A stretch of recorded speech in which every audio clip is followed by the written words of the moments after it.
అనంత కరుణామయుడు అపార కృపాశీలుడైన అల్లాహ్ పేరుతో ప్రారంభిస్తున్నాను. సూరే అర్రహమాన్ 12వ వివరణ 1వ రుక్కు. ఇమాం రాజీ 14, 15, 16వ ఆయట్ల వ్యాఖ్యానంలో ఈ ఆయట్లు వరప్రసాదాల ప్రస్తావనకు కాదు, ఇవి సృష్టి శక్తి ప్రస్తావనకు ఉద్దేశించబడ్డాయి అన్నారు. 22, 23 ఆయట్ల వ్యాఖ్యానంలో అయినా ఇవి పరమప్రభు సృష్టి అద్భుతాల వివరణకు సంబంధించినవి, వరప్రసాదాల వివరణ కావు అన్నారు. దీని 3వ అర్థం ఉత్తమ గుణాలు, మంచితనాలు, గొప్పతనాలు, ఘనతలు అన్నది. ఈ అర్థాన్ని నిఘంటుకారులు, వ్యాఖ్యాతలు వివరించలేదు. కానీ అరబీ కవితల్లో ఈ పదం ఇతోధికంగా ఈ అర్థంలో ప్రయోగించబడింది.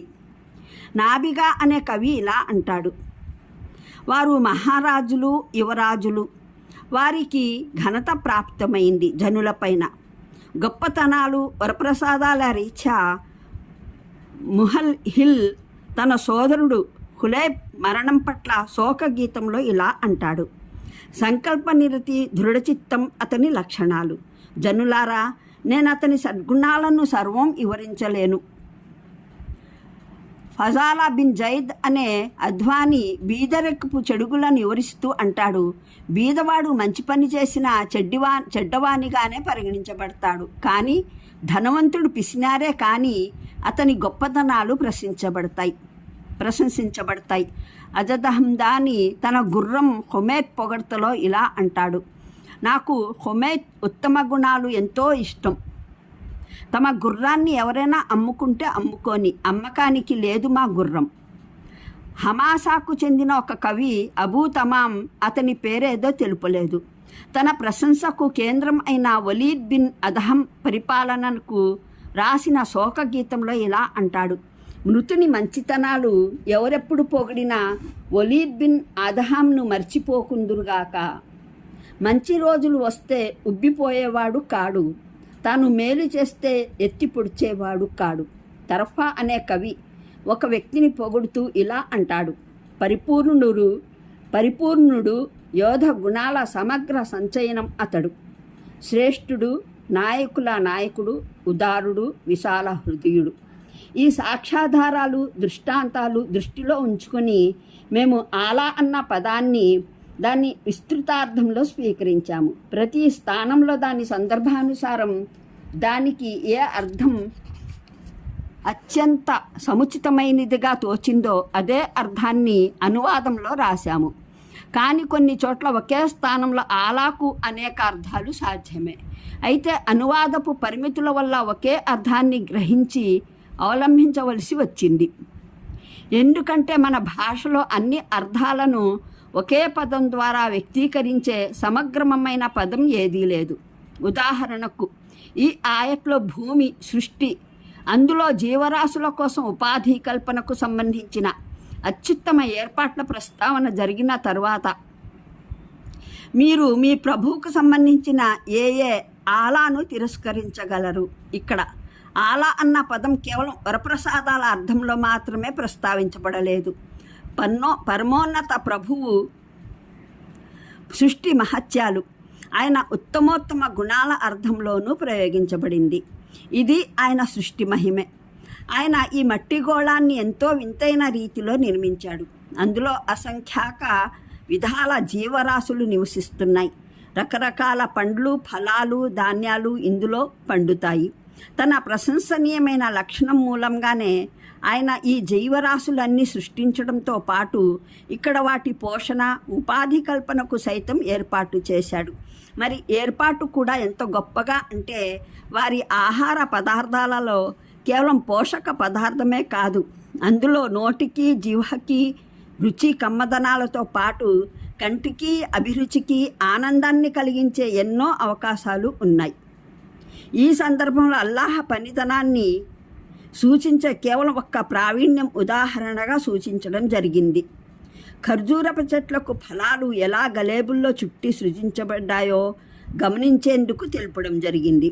ఈ ఒక్క ఉదాహరణను దృష్టిలో ఉంచుకొని గమనించండి. అరటి, దానిమ్మ, కమల, కొబ్బరికాయ తదితర కాయల పేకింగ్లో ఎటువంటి కళా నైపుణ్యాలను కనబరచడం జరిగిందో ఇంకా ధాన్యాలు, పప్పు దినుసులు, గింజలు మనం వీటన్నింటినీ ఎటువంటి చీకు చింత లేకుండా వండుకు తింటాము. వీటిలో ప్రతి ఒక్కదాన్ని ఎంత ఉత్కృష్టమైన వెన్నుల్లో, గుత్తుల్లో, కంకుల్లో పేక్ చేసి సున్నితమైన తొక్కల్లో చుట్టి సృజించడం జరుగుతుందో గమనించండి. కాదని అనడం అంటే ఉద్దేశం విభిన్న వైఖరులు, అల్లాహ్ వరప్రసాదాలు, ఆయన సృష్టి మహిమలు, ఆయన స్తవనీయ లక్షణాల విషయంలో జనం అవలంబించే తీరుతెన్నులు అన్నమాట.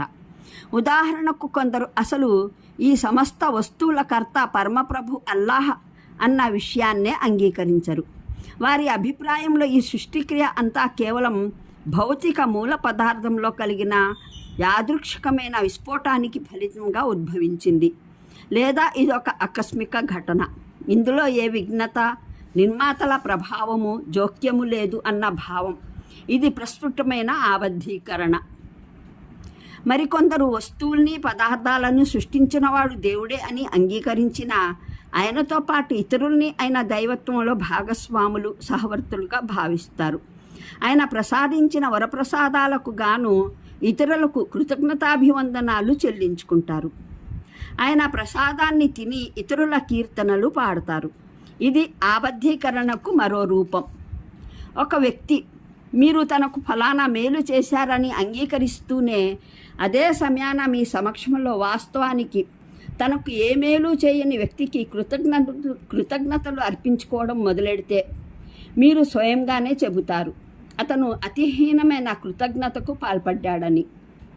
ఎందుకంటే అతని ఈ చర్య అతను మిమ్మల్ని కాదని తాను కృతజ్ఞతలు చెల్లించుకునే వ్యక్తినే తన మహోపకారిగా నమ్ముతున్నాడన్నమాట.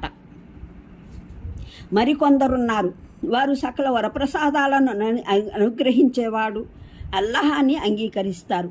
కానీ తమ సృష్టి పోషకుడు అయిన స్వామి ఆదేశపాలన చేయడం, ఆయన నిర్దేశాలను అనుసరించడం అవసరం అన్న మాటను అంగీకరించరు. ఈ కృతజ్ఞత, వరప్రసాదాల తిరస్కారం మరో విధమైంది. ఈ విధంగా ప్రవర్తించే వ్యక్తి వరప్రసాదాన్ని అంగీకరించినప్పటికీ వరాన్ని బహుకరించిన వాని హక్కును కాదంటున్నాడు.